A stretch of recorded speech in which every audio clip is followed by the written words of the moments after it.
In this video, we're going to cover the new ProJunction tool that has been created to help you with your store audits as well as your brand compliance audits. So before we get started, this system is cloud-based, which means you can access it on your browser like I am today, but there's also a mobile-friendly app that can be used to interact and take part in the process that we're going to go through. So there's going to be two role players here today. Myself, Sejal, will take the role of a brand compliance manager at head office, and we are going to have another person who's going to be the manager at the particular store. In this case, we're going to call that person Wesley. So to get started, I'm going to sign in as the brand compliance manager.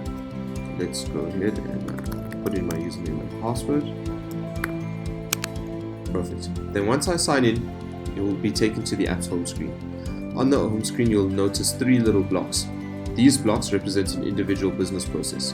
In this case, we have an opening/closing store inspection, a procurement audit, and a store audit. Alright, so for the sake of this example, let's use a store audit. So myself as the brand manager, I need to now allocate a store audit to or myself as an ops director, I need to allocate a store inspection to one of the store managers or store owners.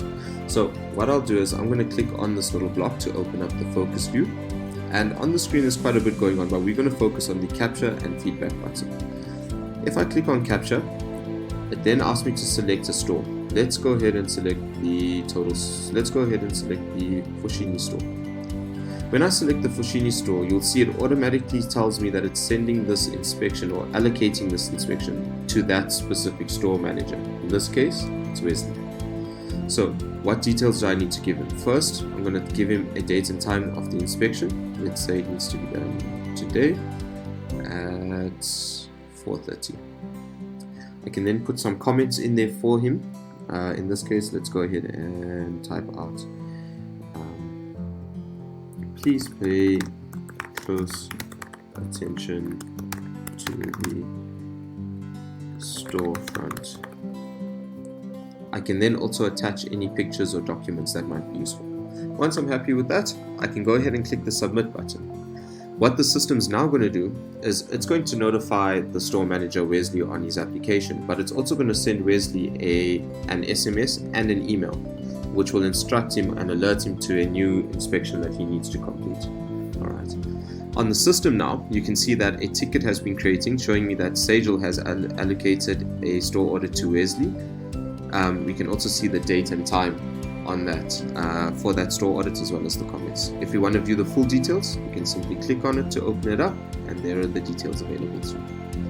Alrighty, I'm now going to sign out of my branch manager or ops director login, and I'm going to log in as Wesley, our store manager. Alright, so on his login, you'll notice it looks exactly the same.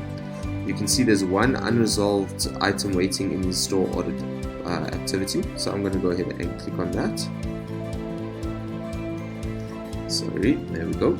And once I'm in, Wesley can now see his form that is ready for, or his allocation for an inspection that needs to be completed.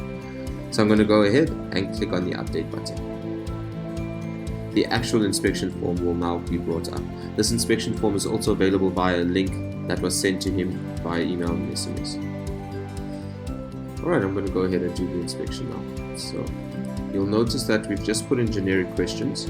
What I want to show you though is that if you score below 1 and 5 or 1 and 3, which is essentially a fail, the system will ask you to put comments on why you failed and also the attachments, or not necessarily a fail, it could also be a non-compliance issue. So let's say in this case we scored a 1 because the question asked us if the store branding stickers on the front window are tidy and correct. Let's say store branding stickers are